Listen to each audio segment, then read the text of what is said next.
ৰণবাদ্যৰ দামামা বাজি উঠাত এক অদ্ভুত পৰিৱেশৰ সৃষ্টি হ'ল আৰু সেই পৰিৱেশৰ মাজতেই যুধিষ্ঠিৰে কৃষ্ণক কোৱাত কৃষ্ণই পাঞ্চজন্য শংখত ফুক দি যুদ্ধ আৰম্ভ বুলি তেওঁ ঘোষণা দিলে আৰু গুৰু সেয়া প্ৰথমত সেয়েহে অৰ্জুনে দুপাত বান মাৰি এপাত কৃপা মানে দ্ৰোণাচাৰ্যৰ চৰণত আনপাত ভীষ্মৰ চৰণত নিক্ষেপ কৰিলে ৰণবাদ্যৰ ৰণভেৰীৰ সেই শব্দৰ মাজতেই পাণ্ডৱ পক্ষৰ সৈন্য আৰু বীৰবিলাকক উৎসাহিত কৰিবলৈ কৃষ্ণই পাঞ্চজন্য শংখত ফুক দিলে আৰু পাঞ্চজন্য শংখত ফুক দিয়াৰ লগে লগে সকলোৰে উৎসাহ মাৰি আৰু অনন্ত বিজয় শংখত ফুক দিলেগৈ যুধিষ্ঠিৰে পৌণ্ড্ৰক নামৰ শংখ ফুকালে আমাৰ ভীমে দেৱদত্ত নামৰ শংখ ফুকালে অৰ্জুনে মণি নামৰ শংখ ফুকাইছেগৈ নকুলে আৰু পুষ্পক নামৰ শংখত ফুক দিছেগৈ আমাৰ সহদেৱে দেই এই শংখৰ যে নামবোৰ দিলে তাৰো কিন্তু ৰহস্য আছে উভতাকে ভাবক যে সহদেৱে কি পুষ্প কি শংখ বজালে পুষ্প শংখৰ নাম পুষ্প হ'ব পাৰে নিষ্পাপ নিষ্পাপ ফুল শব্দৰ অৰ্থ হ'ল নিষ্পাপ য'ত পাপ নাই ইংলিছত পাপীক কি বুলি পাপ কাৰ্য কি বুলি কয় ডিপ্ৰাভ চিন পাপীক কি বুলি কয় চিনাৰ গতিকে পাপীৰ পাপে যাক স্পৰ্শ নকৰে সেইকাৰণে ভগৱন্তৰ চৰণত বহুতে পুষ্প অৰ্পণ কৰে গাভৰু ছোৱালীজনীক কি বুলি কয় অনাঘ্ৰাতা পুষ্প চিঙাটো দূৰৰে কথা এপাহ ফুলটো চুঙা দূৰৰে কথা যিপাহ ফুল কোনে শুঙিও চোৱা নাই গোন্ধিও চোৱা নাই অনাঘ্ৰাতা পুষ্প বুলি কয় কুমাৰী ছোৱালী এজনী কয় নকয় গতিকে নাৰীৰ সতীত্বক ফুলৰ সেই লগত তুলনা কৰে কিয় কাৰণে কাৰো লগত বেলেগ তুলনা এগৰাকী বিবাহিত নাৰীও সতী হ'ব পাৰে যদি তেওঁৰ স্বামীৰ প্ৰতি আস্থা আৰু ভৰসা আৰু স্বামীৰো আইগৰাকীৰ প্ৰতি আস্থা আৰু ভৰসা থাকিব লাগে সংসাৰ নামৰ ৰেলগাড়ীখন চলিব লাগিলে ৰেলগাড়ী কিহৰ পৰা যায় লোহাৰ দুটা চিৰিৰ পৰা যায় তিনিটাও নহয় এটাও নহয় লোহাৰ চিৰিৰ পৰা বাগৰি পৰিলে ৰেলখন বাগৰিল যান বাহন সকলো হানি হ'ল ঠিক যেনেকৈ ভাৰসাম্য ৰক্ষা কৰি যায় সংসাৰখন স্বামী স্ত্ৰীয়ে ৰক্ষা কৰিব লাগিলে ভাৰসাম্য ৰক্ষা কৰিব লাগিলে দুয়োজনে দুয়োজনৰ প্ৰতি কি লাগিব ট্ৰাষ্ট এণ্ড ট্ৰেন্সপাৰেঞ্চি ভৰসা আৰু স্বচ্ছতা টেবুলত ভোকুৱে খাব পাৰিব লাগিব পত্নীয়ে মোৰ স্বামীয়ে তেনে কাম কৰিব নোৱাৰে মই মোৰ পিতৃ আহি গ'লেও নামানো তাৰমানে কিমান ভৰসা যিবোৰ সতী নাৰী তেওঁলোকক পুৰুষে ভয় কৰি চলে আমাৰ সেইজনে গম পাব লাগিলে বটিখন মোৰ ডিঙিতহে থ'ব যিসকল সতী নাৰী যি এথিক্স ভাইলেট কৰা নাই তেনেবোৰ পত্নী লাগে শিঙি মাছৰ নিচিনা বোলে পাপৰৰ নিচিনা ক্ষীণে হওক চেপেটাই হওক শিঙি মাছৰ নিচিনা ক্ষীণে হওক জম দেখা দি দেখিব দেখিবনে নেদেখে গতিকে কেতিয়াবা এডাল চুলিৰ কাৰণেও গুৱাহাটীত ডিভৰ্চ হয় স্বামীৰ গাত অফিচৰ বা বাজৰ পৰা আহোঁতে দীঘল চুলি এডাল কাপোৰত লাগি থাকিল এডাল চুলিৰ কাৰণেও ডিভৰ্চ হয় গুৱাহাটী কিন্তু যদি আস্থা থাকে ভৰসা থাকে আইগৰাকী স্বামীৰ ওপৰত বাছত কাৰোবাৰ ঘৰৰ পৰা লাগিলেও কিন্তু ডাঙৰ কথা হ'ল হয় নহয় কিন্তু সন্দেহবাদী মন হ'লে কি হ'বগৈ এডাল চুলিৰ কাৰণে লগে লগে জুখি যাব নহয় বান্দৰে কঁঠাল খাই কি কৰে সূতা বনাই নাথাকে জানো হাতত আঠা লাগি যায় ন জুখি নাথাকিব জানো গতিকে ইমান ঠুনুকা হ'ল সংসাৰবিলাক স্বামীৰ শৰীৰত লাগি থকা এডাল চুলিৰ কাৰণেও ডিভৰ্চ হ'ব পাৰে কাৰণ সন্দেহ নামৰ বেক্টেৰিয়াটোৰ ভাইৰাছ আজিলৈকে বিজ্ঞানীয়ে উলিয়াব পৰা নাই গতিকে সহদেৱে বজোৱা শংখটোৰ নাম পুষ্পক অৰ্থাৎ ভকতৰ প্ৰথম প্ৰমোচন পুষ্প কেনে হ'ব লাগিব পংকজ পংক মানে বোকা অজ মানে জন্ম বোকাত জন্ম হোৱা স্বত্তেও কেলিক্স এপিকেলিক্স পিটেল এগনেছিয়াম গাইনেছিয়াম চেণ্ট্ৰেল চাৰ্কেল স্পৰ ক'তো কিন্তু বোকা লাগি থকা নাই এতিয়া মই অসমীয়াতে ক'ম কি বুজে আপোনালোকৰ কথা পদুমৰ ঠাৰিডাল ষ্টেম চুপহি বৃত্তি বৃত্তিৰ কাষত উপবৃত্তি পাহিবিলাকক ভাল ভাষাত কয় দলমণ্ডল পুংকেশৰ স্ত্ৰীকেশৰ চকাটো পদুমৰ মৃণাল ৰেণুখিনিত ক'তো বোকা লাগি থকা নাই যদিও বোকাত জন্ম অৰ্থাৎ নিষ্কাম ভক্তিয়ে পদ্ম পুষ্প সেইকাৰণে সহদেৱ অৱস্থাৰ কথা হ'ল যেতিয়া এজন তেওঁ নিষ্কাম হ'ব পাৰিব অৰ্থাৎ কেনে পাপ আৰু পুণ্যই যে আত্মাটোক ক্লেদাক্ত নকৰে সেই কথা বুজিবা ন হন্যতে হন্য মানে শৰীৰে এই শৰীৰটোৰ মৃত্যু হয় কিন্তু আত্মাৰ মৃত্যু নহয় অলপ এই কথাষাৰ অলপ পিছতে ক'বগৈ যেতিয়া জানিব কি বুলি জানিব ৱাসাংসি জীৰ্ণানি যথামিহায় নৱানি গৃণানি নৰুণ পৰাণি তানি শৰীৰানি যথামিহায় নান্যানি সংজ্ঞাতি নমানি দেহি ৱাসাংসি বাহি যেতিয়া কাপোৰ এখন আইসকলে লোৱা চেলেংখন চাদৰখন ৰিহাখন বাপসকলে লোৱা চোলাটো চেলেংখন পুৰণা হ'লে ফাটি গ'লে চিটি গ'লে এখন নতুন বস্ত্ৰ নলয়নে গাটোক আচ্ছাদিত কৰিবৰ বাবে এভাগ বস্ত্ৰ পুৰণা হ'লে যেনেকৈ এজন ব্যক্তিয়ে পুৰুষক বনাই এবিধ এসাঁজ নতুন বস্ত্ৰ লয় তেনেকৈ আপোনালোক দেহ নামৰ সজাটোত সোমাই থকা এই আত্মাটোৱে আপোনালোকৰ শৰীৰ নামৰ এই খোলাটোক যেতিয়াই বাহি বা পুৰণি বুলি উপলব্ধি কৰিব তেতিয়াই সি নতুন সজাত প্ৰৱেশ কৰে নান্য নিচংজ্ঞাতি নৱানি দেহি কেনে আত্মাটো আত্মা পাপ আৰু পুণ্যৰ লগত কেতিয়াও ক্লেদাক্ত নহয় তেল পানী হৈ থাকে তেল পানী হৈ থাকে কেতিয়া সহদেৱ হ'ব কৃষ্ণই অৰ্জুনক কৈছে শুনা ধনঞ্জয় সহদেৱ অৱস্থা কাক কয় জানা নাজানো সখা শুনা মন দি শুনিবা বোলে যোগস্থ কুৰু কৰ্মাণি যি কাম কৰিবা যোগস্থ এইবিলাক শুনা এইবাৰ কৃষ্ণ অৰ্জুনক কৈছে সত্য পুৰুষৌ অত্যন্ত সংকীৰ্ণৌ প্ৰত্যাবিশেষৌ ভোগঃ পৰাৰ্থ্বাতা স্বাৰ্থা সংযমতা বৰ্তমান ভাষাত কৈছে সত্য পুৰুষৌ অত্যন্ত সংকীৰ্ণৌ প্ৰত্যাবিশেষৌ ভোগঃ পৰাৰ্থ্বাতা স্বাৰ্থ সংযমত পুৰুষ জ্ঞানম হে অৰ্জুন সত্য বুদ্ধি আৰু পুৰুষ একে নহয় অৰ্থাৎ সত্য বুদ্ধিটো আৰু পুৰুষ একে নহয় কিয় বুদ্ধি জড় পৰম পুৰুষ চৈতন্য জড় আৰু চৈতন্য তেল পানীৰ দৰে একে হ'ব জানো কিন্তু আমাৰ অবিদ্যাৰ বাবে মায়াৰ বাবে বুদ্ধি আৰু পুৰুষক আমি খিচাৰি বনাই দিওঁ যিজন সাত্বিক পুৰুষ যিজন দিব্য পুৰুষ যি জানিছে যে বুদ্ধি জড় ঈশ্বৰ চৈতন্য তেওঁ পৃথিৱীত জয় কৰি যাব আৰু তেওঁ সাত্বিকতা লাভ কৰিব আৰু তেওঁ সেই পুৰুষৰ অংশ বুলি নিজকে স্বীকাৰ কৰি ল'ব হে অৰ্জুন তুমি নিশ্চয়কৈ জানিবা বুদ্ধি জড় আৰু তেতিয়ালৈকে জড়তাই তোমাক ক্ৰিয়া কৰি ৰাখিব যেতিয়ালৈকে অথবুদ্ধি হঠবুদ্ধি মন্দবুদ্ধি বাকবুদ্ধি দুৰ্বুদ্ধি কল্পবুদ্ধি এই 7 প্ৰকাৰ দুৰ্বুদ্ধি তোমাৰ মনত দোলা দি থাকিব যেতিয়ালৈকে চিত্তত বাসুদেৱ বুদ্ধিয়ে আৰোহণ নকৰে তাৰমানে সাম্য আমি জাতি নহয় গাতি নহয় আকৌ কৈছে কৃষ্ণক অৰ্জুনে হে কৃষ্ণ হে বাসুদেৱ বাসুদেৱ বুদ্ধিয়ে মোক কেতিয়া কৃপা কৰিব তুমিতো বাসুদেৱক কোৱা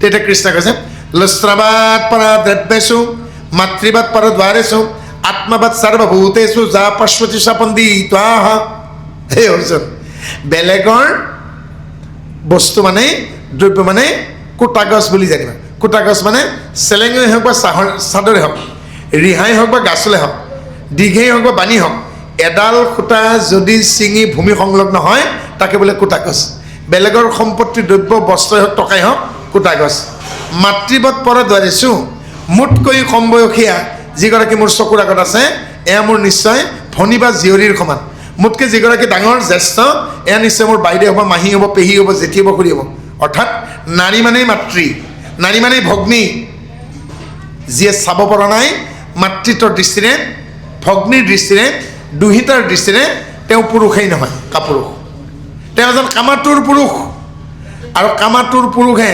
কামিনীক নিয়ন্ত্ৰণ কৰিবলৈ বশ কৰিবলৈ অতিৰিক্ত ধন টকা পইচা আৰু অলংকাৰ লাগে সতী নাৰীয়ে স্বামীৰ পুৰুষত্ব বিচাৰে সহ্য বীৰ্য বিচাৰে আৰু মৰম চেনেহ বিচাৰে সতী নাৰীয়ে পুৰুষৰ পৰা অধিক ধন ধুনীয়া কাপোৰ নিবিচাৰে কাৰণ সতী নাৰীয়ে জানে ঢকা কাপোৰখনত হিন্দুই হওক মুছলিম হওক খ্ৰীষ্টানে হওক পকেট নাথাকে আমাৰ ফালে পপলিন বুলি কয় নাগায়ন চাৰিলৈকে যাগে নন্দিনী বস্তালৈ যাই পেলাই পপলিন 2 মিটাৰ আমি পপলিন কি থিয়েটাৰত যে ছেটিংছ মানে 12 টকা মিটাৰ 25 টকা লৈ গ'লেও 1 টকা ঘূৰাই আহে আটাইতকৈ কম দামী 2 মিটাৰ কাপোৰ মৰাশতত থাকে কিন্তু সেয়া খ্ৰীষ্টান মৰিল নে মুছলিম মৰিল নে হিন্দু মৰিল ডাঙৰ কথা নহয় বিহাৰী নে বঙালী মৰিল কিন্তু ঢকা কাপোৰখনক বহুতে বহুত নাম কয় কোনোৱে কপনৰ কাপোৰ কয় আমি ঢকা কাপোৰখন তাত কিন্তু দৰ্জীয়ে পটিও নিচিলাই আৰু পকেটো নিচিলাই আহিসকলে জামিগৈসকলে লগৰ সাৰথি কেউ নাই সেইটোৱে মনত ৰাখিব গতিকে লুষ্টবত পৰাত দেখিছোঁ বেলেগত দ্ৰব্য মাত্ৰ কোটা গছ মাতৃবত পৰাত বাঢ়িছোঁ যেতিয়ালৈকে কম বয়সী এগৰাকী নাৰীক ভগ্নী বুলি জীয়ৰী বুলি জ্যেষ্ঠ নাৰী এগৰাকীক মাতৃ বুলি জ্ঞান নহয় তেওঁ ভকতেই হ'ব পাৰে আত্মবৎ সৰ্বভূতেষু কলিতা শৰ্মা গোস্বামী ফুকন হাজৰিকা বুঢ়াগোহাঁই ৰাভা কোচ এয়া নহয় আমি জাতি নহয় জ্ঞাতি নহয় আমি আত্মা মাত্ৰ কেনেকৈ চলিম বাহিৰত সংগ দেখায়ক অন্তৰক এক আত্মবোধ মামাক মামা পেহাক পেহা জেঠাদেউ এপাদেউ নিচাদেউ পুঠাই এনাই পুলিন আমি কৈছোঁ বাহিৰত কিন্তু চব আত্মা সেই ভাৱত এইবাৰ কি আহিব লাগিব নকুলে কি বজালে মণি নকুলে বজোৱা শংখটোৰ নাম মণি মণি মানে কি ৰত্ন এতিয়া ৰত্ন কি ভগৱন্ত নিজে নৱনিধি আটাইতকৈ দামী মণিকেইটা কাৰ হাতত আছে ৰাৱণৰ ককায়েক কুবেৰৰ হাতত আছে কুবেৰৰ হাতত অষ্টনিধি আছে 8 প্ৰকাৰৰ দামী দামী মণি আছে শংখ মহাপদ্মকে আদি কৰি ৰাৱণে নিব নোৱাৰিলে কিন্তু ভগৱন্ত কি আকৌ ভাগৱতৰ প্ৰথম স্কন্ধৰ প্ৰথম অধ্যায়ত লিখিছেগৈ ভগৱন্ত ভকতৰ নৱনিধি হৰিক স্মৰণে আৰম্ভ হওঁকে 8 যোগ 1 নহয় জানো আটাইতকৈ ডাঙৰ মণিটো ক'ত আছে ভগৱন্ত নিজে নহয় জানো গতিকে হৃদয়ৰ মণি সেইকাৰণে মাধৱ পুৰুষে প্ৰথম ঘোষাতে কি কৰিলে আজি অৰ্জুনে যি কাৰ্য কৰিলে কুৰুক্ষেত্ৰ ৰণত কি কৰিলে দুপাত খৰ গাণ্ডীৱ ধ্বনি জুৰি লৈ প্ৰথম পাত খৰ পিতামহ ভীষ্মৰ চৰণত দ্বিতীয় পাত খৰ অষ্টগুৰু দ্ৰোণাচাৰ্যৰ চৰণত প্ৰণিপাত জনোৱা নাই জানো একেখিনি কামকেই একেটা উপায়েৰে বাক্য ব্ৰহ্মৰে বাক্য খৰ মাৰিছেগৈ মাধৱ পুৰুষে প্ৰথম খৰডাল মাৰিছে শংকৰদেৱ গুৰুজনাৰ চৰণত সমস্ত মস্তকমণি নিজ ভকতৰ অৱশ্য ভজুহেন দেৱ যদুপতি বুলি দ্বিতীয় খৰপাত মাৰিছে কাৰ ওচৰত কৃষ্ণদেৱৰ চৰণত প্ৰথম খৰপাত মাৰোঁতে কি বুলি কৈছে মুক্তিত নিস্পৃহ যিটো সেহি ভকত হন যিজন মোৰ গুৰু শংকৰদেৱ তেওঁ মুক্তিৰ প্ৰতি স্পৃহা নাই কৃপালু গুৰু শংকৰদেৱৰ চৰণত প্ৰথম পাত সমস্ত মস্তকমণি নিজ ভকতৰ অৱশ্য ভজুহেন দেৱ যদুপতি গতিকে সমস্ত মস্তকৰ মণিস্বৰূপ সেই যদুমণিৰ চৰণত দ্বিতীয় পাত তে মণি মানে কি গম পালোঁ আত্মা নহয় জানো ঈশ্বৰৰ মনৰ মণিকোঠাত আত্মাবোৰ মণিলিপৰ মালাকৃতিৰে গাঁঠি থোৱা আছে নহয় জানো গতিকে দ্বিতীয় অৰ্থ হ'ল নকুল মানে ন মানে নাই কুল মানে জাতি আমি জাতি নহয় জ্ঞাতি নহয় এক আত্মা এই ভাৱনালৈ আহি সেইডাল মালা বিচাৰিব লাগে যিডাল মালাৰ সূতাডাল কেতিয়াও বাঢ়ি নহয় আৰু ছিঙি নাযায় সেই ফুল সেই মালাডালত গাঁঠিব লাগে যি ফুল সেই মালাডালৰ পৰা ফুলৰ এটা পাহেও সৰি নাযায় আৰু বাঢ়ি নহয় কাঠৰ মালা ফাটে ফুটে নামৰ মালা কাহাচতে গতিকে সেই মালাডালৰ নাম কি বাৰু অক্ষমালা স্বৰবৰ্ণ আৰম্ভ হয় অ আৰু ব্যঞ্জন বৰ্ণ শেষ হয় ক্ষয় অ আ হচৈ দীঘৈ ৰ ল ই ঔ পোৱা নাই জানো একেবাৰে ক পৰা শেষত গৈ ব্যঞ্জন বৰ্ণ ক'ত শেষ হৈছে ক্ষয় অৰ্থাৎ অসমীয়াতে হওক বা সংস্কৃতে হওক অ আখৰটোৰ পৰা আৰম্ভ কৰি ব্যঞ্জন বৰ্ণৰ শেষ অক্ষৰলৈকে ভগৱন্তৰ যিমান নাম মুখেৰে উচ্চাৰণ কৰিব পাৰি, বেদত যিমান নাম দিয়া হৈছে, গাতা, হোতা, উদ্গাতা, ব্ৰহ্মা, এই 4 ধৰণৰ মন্ত্ৰৰে ঈশ্বৰৰ যিবোৰ ৰূপবাচক আৰু গুণবাচক নাম দিয়া হৈছে, আৰু এই গোটেইখিনি নাম যিডাল মালাত গাঁঠি থ'ব পাৰি, সেই মালাডালৰ নাম হ'ল অক্ষমালা। ব্ৰহ্মাৰ 4খন হাতৰ এখনত অক্ষমালা, এডাল দেখা মালা নহয়, নেদেখা মালা দেই। আৰু সেই মালাডাল শিৱৰ হাততো আছে, ব্ৰহ্মাৰ হাততো আছে, সৰস্বতীৰ হাতত আছে, গায়ত্ৰী দেৱীৰ হাতত আছে, কিন্তু দেখা মালা নহয়, এইডাল হ'ল নামৰ মালা। এতিয়া অৰ্জুনে বজোৱা শংখটোৰ নাম কি? দেৱদত্ত। গতিকে এই শৰীৰটো আপোনালোকে দেৱতাৰ দান হিচাপে পাইছে। এই শৰীৰটো মুক্তিৰ মাধ্যম কৰি দিছে। এই শৰীৰটোতে আপোনালোকে সুখ দুখ যৌৱন সমস্তখিনি পাইছে। গতিকে মুক্তিৰ medium, the medium of the liberty, মুক্তিৰ মাধ্যম কৰি লওক। যেনেকৈ নাওখন নহ'লে বৈতৰণি পাৰ হ'ব নোৱাৰে, সেনেকৈ মুক্তিৰ মাধ্যম কৰি লওক এই শৰীৰটো। তাৰ অৰ্থ হ'ল দেৱদত্ত। এইবাৰ বৃকুদৰে বজোৱা শংখটোৰ নাম পৌণ্ড্ৰক। পৌণ্ড্ৰক শব্দৰ অৰ্থ হ'ল কি বাৰু?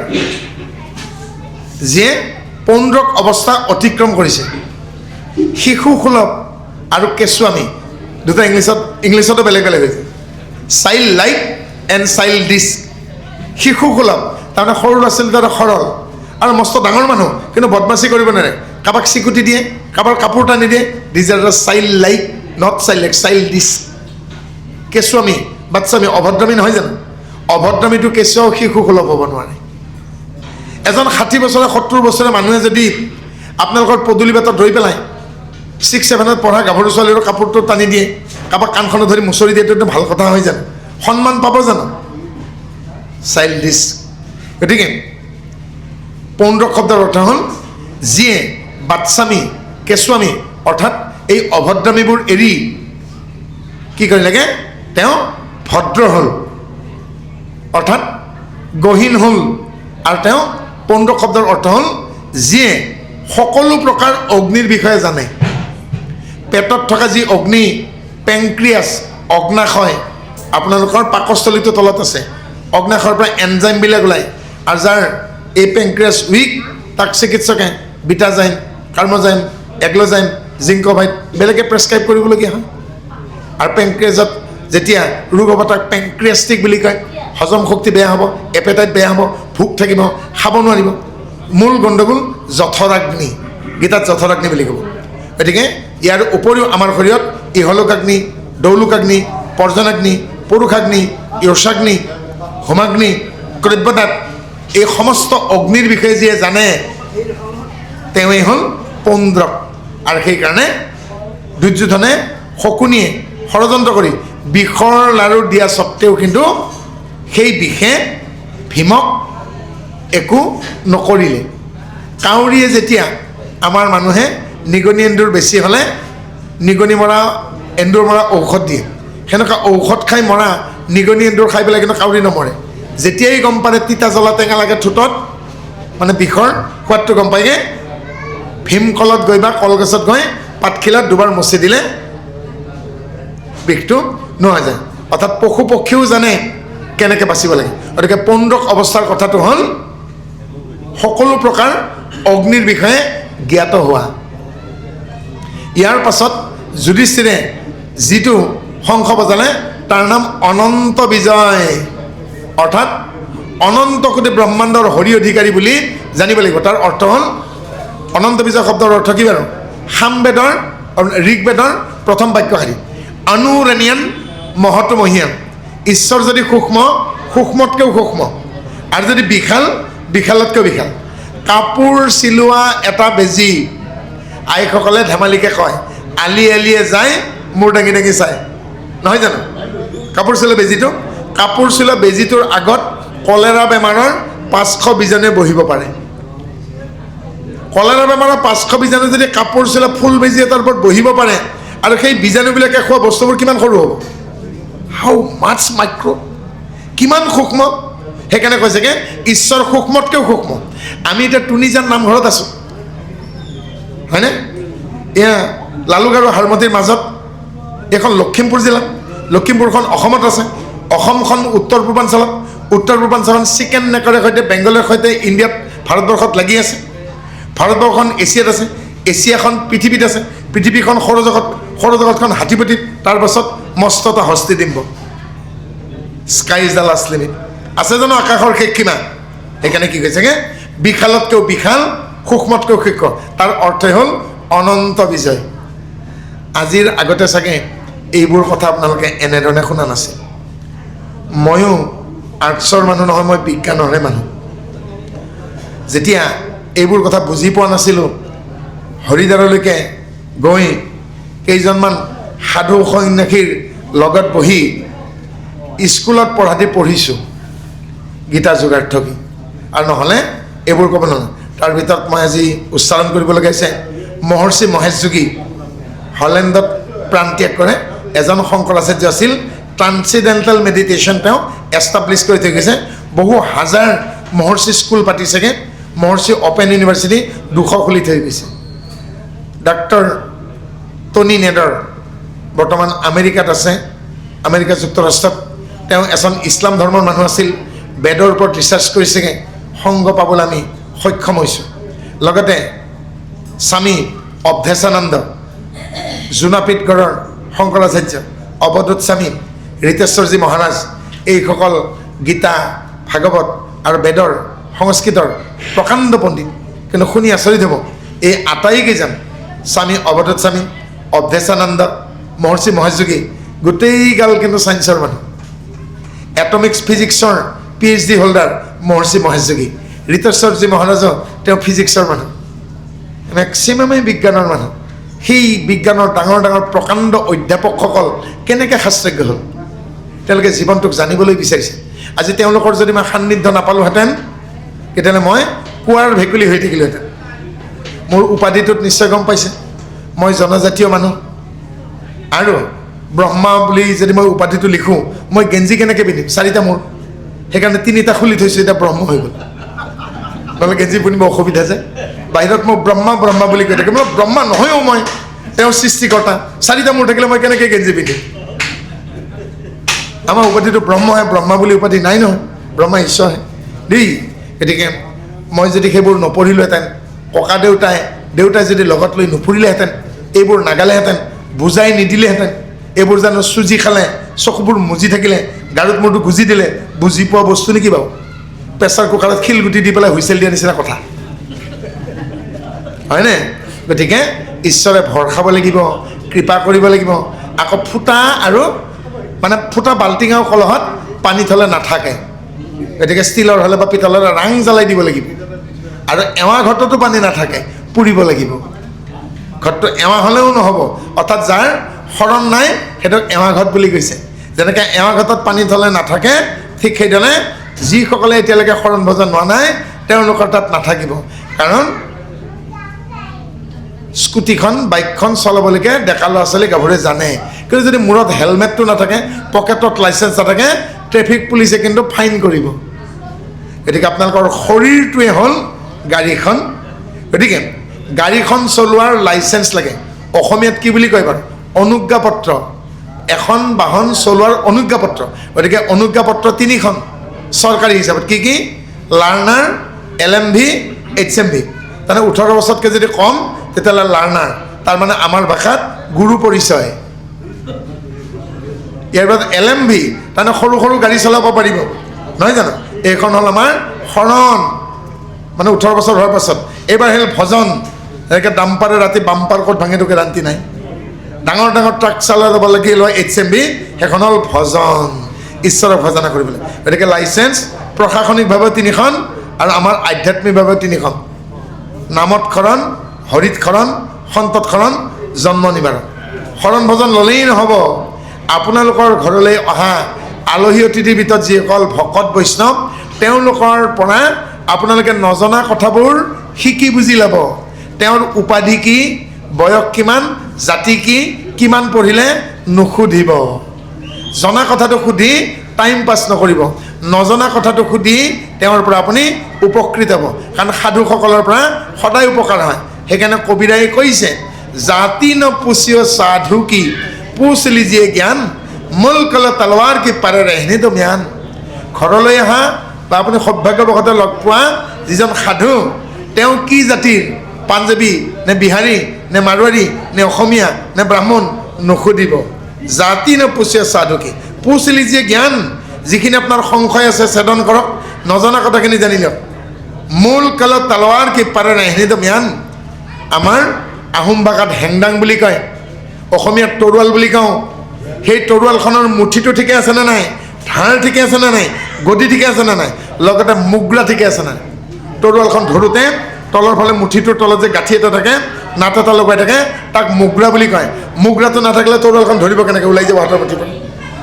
গতিকে তৰোৱালখন সোমাই থৈ দিয়া, সাপৰটো সোণৰ নে ৰূপৰ নে লোহাৰ নে কাঠৰ নে মহৰ ছালৰ চামৰাৰ নুসুধিব।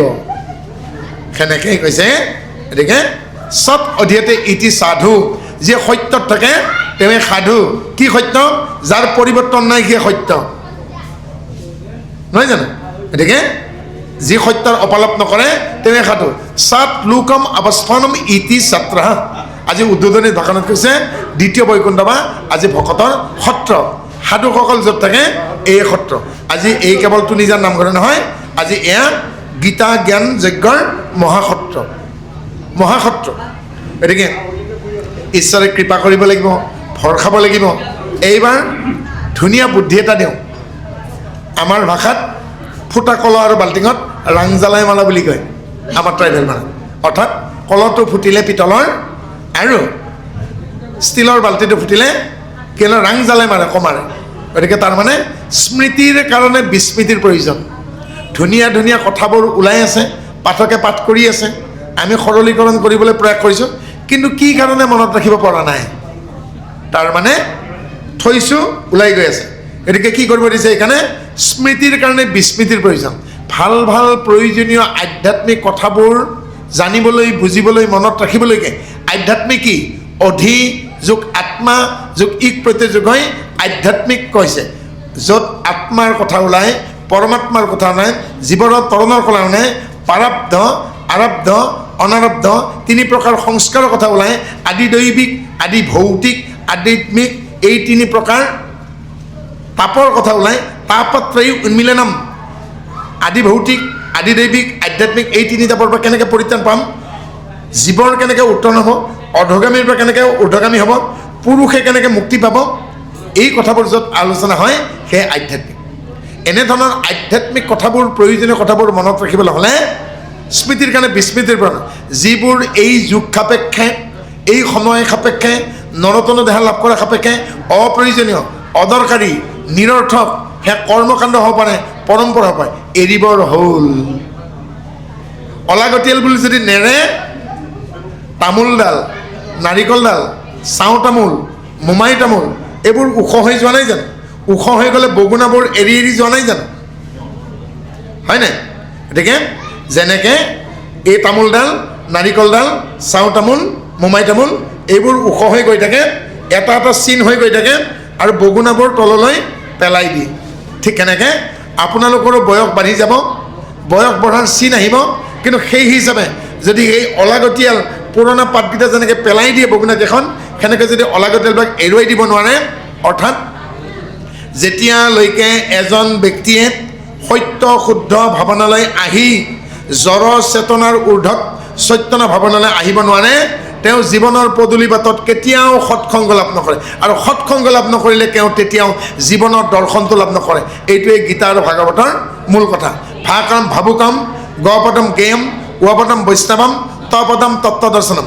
ভাৱনা চিন্তা সত্য শুদ্ধ হ'লে, মনৰ চঞ্চলতা চিত্তৰ চঞ্চলতা নাশ হ'লে, চিত্ত প্ৰশমিত হ'লে, যেতিয়া মনলৈ হৃদয়লৈ ক্ষুদ্ৰ বিশ্বাস আহিব, তেতিয়া জড় চেতনাৰ ঊৰ্ধত চৈতন্য ভাৱনালৈ আহিলে এই যুগ সাপেক্ষে, কলিযুগ সাপেক্ষে, নৰতন দেহ লাভ কৰা সাপেক্ষে, ভাৰতবৰ্ষত জন্ম লাভ সাপেক্ষে যিবোৰ অদৰকাৰী, নিষ্প্ৰয়োজন, অনৰ্থক, নিৰৰ্থক কৰ্ম কাণ্ড পৰম্পৰা এৰিব পাৰিম। মই সকলো কোৱা নাই, যিখিনি অদৰকাৰী আৰু নিৰৰ্থক অপ্ৰয়োজন তেতিয়া জীৱনৰ পদূলিবাটত সৎসংগ পাব আৰু তেওঁ হিংসাৰ পৰা অহিংসালৈকে যাব কাৰণ অহিংসা প্ৰতিষ্ঠান তৎসনিধ পৰিকে এই গীতাৰ ধৰ্ম কেনে ভাগৱত ধৰ্ম কেনে য'ত কপট আৰু হিংসা নাই সেইখনেই গীতাৰ সমাজ সেইখনে ভাগৱত সমাজ ধৰ্ম প্ৰৌজিত কৈত বৌদ্ধ পৰমা নিৰ্মাত স্বৰণম সতম সেই ভাগৱত ধৰ্ম সেই একখন হৰিনাম ধৰ্ম সেই গীতাৰ ধৰ্ম য'ত কপট নাই আৰু হিংসা নাই ধৰ্ম প্ৰৌজিত কৈত বৌদ্ধ পৰমা নিৰ্মাত স্বৰণম সতম গতিকে আৰু তেতিয়া তেওঁ জীৱনৰ দৰ্শন লাভ কৰিব ন দ্বন্দ্বৰ অতীত হ'ব পাৰিব দ্বন্দ্ববোৰ কি কি খাম নাখাম কৰিম নকৰিম আহিম নাহিম নিন্দনীয় বৰ্জনীয় গ্ৰহণীয় অমৃত বিষ ওপৰত তলত গোল চেপেটা নহয় জানো সেইকাৰণে কৃষ্ণই অৰ্জুনক দ্বিতীয় অধ্যায়ৰ 45 নম্বৰ শ্লোকত যেনেদৰে বেজীৰে কথাখন চিলাই দিয়ে 45 নম্বৰ শ্লোকত কৃষ্ণই অৰ্জুনৰ মুখখন চিলাই দিলে কি বুলি চিলালে নিৰ্দণ্ড হ'বলৈ কি দিলে त्रैगुण्य विषयावेद निस्त्रयी गुण भवार्जुनः निर्दण्ड नित्य सरस्तो निर्योग सम आत्मवान কি বুলি ক'লে त्रैगुण्य विषयावेद निस्त्रयी गुण भवार्जुनः निर्दण्ड नित्य सरस्तो निर्योग सम आत्मवान হে অৰ্জুন গোবিন্দ মিশ্ৰ দেখানে ও যত দেখা শুনা মানে ও তিনি গুণৰ ভিতৰ মই কে পখি আছো সবাৰ অভ্যন্তৰ হে অৰ্জুন সাত্বিক ৰাজসিক তামসিক তিনি গুণৰ অন্তৰ্গত এই জল স্থল অন্তৰীক্ষত থকা চাৰিমুঠি জীৱ কিন্তু মই নিস্ত্ৰয়ী গুণা ত্ৰিগুণাতীত বুলি তুমি নিশ্চয়কৈ জানিবা ত্ৰৈগুণ্য বিচাৰবেদ নিস্ত্ৰয়ী গুণ ভাবাৰ্জুনা হে অৰ্জুন তুমি মোক পাবলৈ গ'লে কি কৰিব লাগিব জানা কি কৰিব লাগিব ককা নিৰ্দণ্ড মনত দ্বন্দ্ব থাকিব লাগিব খাম নাখাম কৰিম নকৰিম যাম নাযাম আহিম নাহিম নিন্দাৰ স্তুতিৰ নো determination power you need to be gain তুমি বিচাৰ বুদ্ধিটো অৰ্জন কৰিব লাগিব আৰু বিচাৰ বুদ্ধি অৰ্জন কৰিবলৈ তুমি ডিভাইন দিব্য হৈ যাব লাগিব আৰু যদি তুমি ডিভাইন সেৱক মই এজন ঈশ্বৰৰ দিব্য সেৱক I am nothing but I'm not a simple person. I am the only and only the divine servant of the Almighty God who is responsible for creation, control and rest of the whole universe. Sisti Sri Andokari Devatanto Vinana Hikebo. Hey sir, to me Rishikesh, you be the owner of the all the soul. Rishikesh, Rishikesh mana Atmar Odhikari Paramatma. Ar hey karone Paramat mane Hukdevok Porikhite Khudise. Hey Gurudev, hey Vyakhanandan. আপোনাক আপোনাৰ জীৱনত শ্ৰেষ্ঠ বুলি আপোনাৰ পিতৃয়ে কাক চিনাকি কৰে who is the supreme of the your life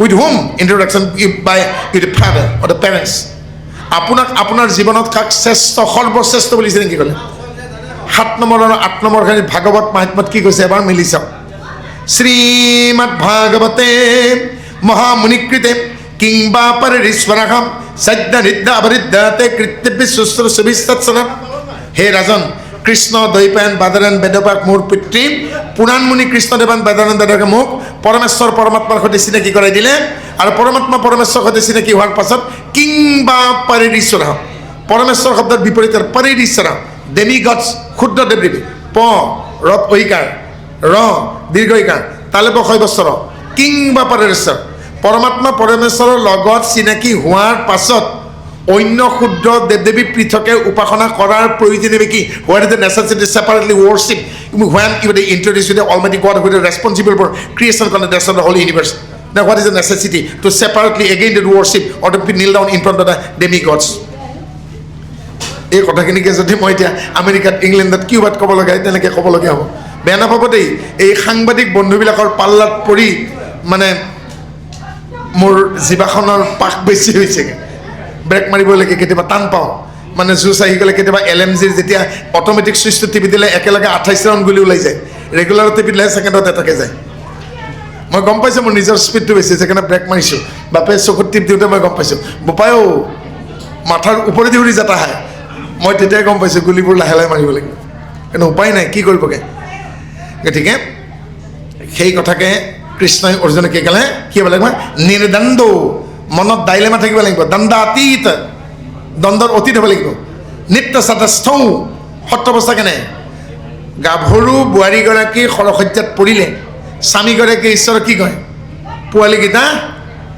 নেখাই মৰিব এতিয়া দলনিত পোনামালে ঈশ্বৰ মোৰলৈকে কিবা হওক এওঁক সুস্থ কৰাই দিয়া। ডেকা স্বামীজন যদি অসুস্থ হৈ যায়, উপাৰ্জনকাৰী বেলেগ নাথাকে, আইগৰাকীয়ে ভগৱন্তক কয় লাগে তেওঁৰ অসুখী মোকেই দিয়ক, তেওঁ যদি আৰ্জন কৰি নাহে আমি এতিয়া ভোকত মৰিম, ল'ৰা ছোৱালীকেইটা ঘাট পাওনা হ'ব। স্বামীৰ অসুখত পত্নীয়ে যেনেকৈ ভাবে, পত্নী অসুস্থ হ'লে স্বামী যেনেকৈ ভাবে, ঘৰত নাম পাঠ পূজা পৰ্বণ হ'লে তেওঁ ভকতীয়ে হওক কৰ্মকাণ্ডতে থাক, গৃহস্থৰ মনত কি থাকে, কিবাকৈ আজি ভালে ভালে দিনটো পাৰ হৈ গ'লে হয়, একো যাতে দুখ অপৰাধ ছিদ্ৰ নধৰক আৰু, হয় নহয়? সেই নামেই হওক পাঠেই হওক পূজাই হওক যজ্ঞ হওক বিয়াই হওক শ্ৰাদ্ধই হওক, হয়নে? আকৌ একে বয়সৰ মানুহ এজনক যেতিয়া আমি শ্মশানত দাহন কৰি থাকোঁ তেতিয়া আমাৰ ভকত নাই, আজি নগেন গ'ল, বেচেৰা কম বয়সতে গ'ল, এক্সিডেণ্ট নহয়, আজিৰ পৰা ফোন কৰিলে ক'ত পাম? হাজাৰ বন্ধুটো যিমান যি নহওকে কোনোবাখন বুকুখন মোচৰ খাই যায়, একে সমানৰ মানুহ একেলগে পঢ়িছিলোঁ, একে ভকত আছিল, একেলগে নাম গাইছিলোঁ, নালাগে? সেই অৱস্থাবিলাক সাত্বিক অৱস্থা বুলি কৈছে। সেনেকুৱা যদি সদায় হৈ থাকিলেহেঁতেন বেয়া কাম নকৰে। নিৰ্দণ্ড নিত্য সদস্য নিৰ্যোগে আশ্ৰম আত্মবানাও। আৰুৰ যোগীজন কেনেকুৱা, কাছতো লাহে লাহে বগোৱাই গৈ থাকে, যেতিয়াই বিপদ আহে শিলগুটি হৈ যায়, শিয়াল গুচি গ'লে আকৌ খোজকাঢ়ে। গতিকে যিজন আৰুৰ যোগী তেওঁ লাহে লাহে আগবাঢ়ে, সহ্য ধৈৰ্য তেওঁৰ বন্ধু, গৰ্ব অহংকাৰ তেওঁ পৰিত্যাগ কৰে। সেইকাৰণে নিমি ৰজাক কবি সিদ্ধই কৈছেগৈ কি বুলি ক'লে, জীৱনৰ শত্ৰু হ'ল গৰ্ব আৰু অহংকাৰ, তাক ত্যাগ কৰিলে তুমি বৈকুণ্ঠ পাবা। গৰ্বই অহংকাৰ তেজি যিটো উজনে হৈ আচনে কৰ্ম ভকতি, তাতে মহাতুষ্ট হুয়া কৃষ্ণে দেন্ত বৈকুণ্ঠ যত সম্পত্তি। বি বা বে মানে সংস্কৃতত নাই, নালছেট ৰিক্ত সংগতি নাই, কুণ্ঠ hesitation, hesitation was that the moments, বৈকুণ্ঠ য'ত কুণ্ঠবোধেই নাই, হয়েই তাৰমানে কুণ্ঠবোধ যেতিয়া নহ'বগৈ আপুনি বৈকুণ্ঠপতিক হৃদয়ত পাব। আইসকলে ৰাতিপুৱা কি গাইছিল উষা কীৰ্তনৰ পাছত, হৈ আৰু নাম আছে বুলি বৈকুণ্ঠলৈ গ'লোঁ। মই সুধিলোঁ কি পালে বৈকুণ্ঠ? অ' বৈকুণ্ঠত গৈ মই লক্ষীক অকলে বহি থকাহে দেখিলোঁ। লক্ষী বোলে অকলে আছে, বোলে হেড ছাৰ গ'ল, ক'ত গ'ল হেড ছাৰ? তেতিয়া লক্ষীক আছে তহঁতৰ মাজতে আছে নামঘৰত। অৰ্থাৎ ঈশ্বৰ লক্ষী কাষতে বহি থকা নাই। তাকে আমাৰ উদ্ধতক বাপুকে কি ক'লে, নাহং তৃষ্ণামী বৈকুণ্ঠ নাহং তৃষ্ণামী যোগিনা ন চখিনে মত ভক্তা যত্ৰ গায়ন্ত্ৰী তত্ৰ তৃষ্ণামী। মোৰ গুণ লীলা যশ ৰাখি য'ত পাঠ কৰি থকা হৈছে তাতে ৰ লাগি তেওঁ চাই আছে। বন্ধ কৰি দিলে খং কৰিব কিন্তু তেওঁ। এখেতে সৰুৰ পৰা গাই থকা নাই, মই সৰুৰ পৰা কৈ থকা নাই। মোৰ মস্ত এটা দীপক ব্ৰহ্ম ক'ৰবাত মস্ত এটা ভঁৰাল একো নাই, মোৰ পাকঘৰতো পানী পৰে, মোৰ নিজাকৈ একো বাহনো নাই। কিন্তু কি হ'ব, যেতিয়া কানেকশ্যন কৰি দিব তেওঁ আপোনাৰ আৰু ৰক্ষা নাই। সেই মোবাইলত বেটাৰীটো লগোৱা দি অলপ চাৰ্জ থাকিব লাগে, ঘড়ীটো তেতিয়ালৈকে নচলে যদি বেটাৰী লগাই নিদিয়ে। এখেতৰ যদি কালি ষ্ট্ৰক হৈ যায়গৈ পেচমেকাৰ লগাই দিব লাগিব। কিন্তু পেচমেকাৰ নলগোৱাকৈ ষ্ট্ৰক নোহোৱাৰ কাৰণে যিজনে এখেতৰ এই হাৰ্ট নামৰ ঘড়ীটো চলাই আছে, যিয়ে ৰাতিপুৱা জগাই দিয়ে, সেইজনেই তেওঁ। গতিকে সেইজনক সন্মান কৰে। নিৰ্দণ্ড নিত্য সদস্য নিৰ্যোগা ক্ষমা আত্মবান। আত্মবান মানে চেল্ফ এনালাইচিছ। হে অৰ্জুন, পৃথিৱীলৈকে তুমি কিয় আহিছা, ক'ত আছা, ক'লৈকে যাবা, তুমি বুজিছা। কিমতে ভকতি কৰিব তোমাত হৰি হৰি হৰি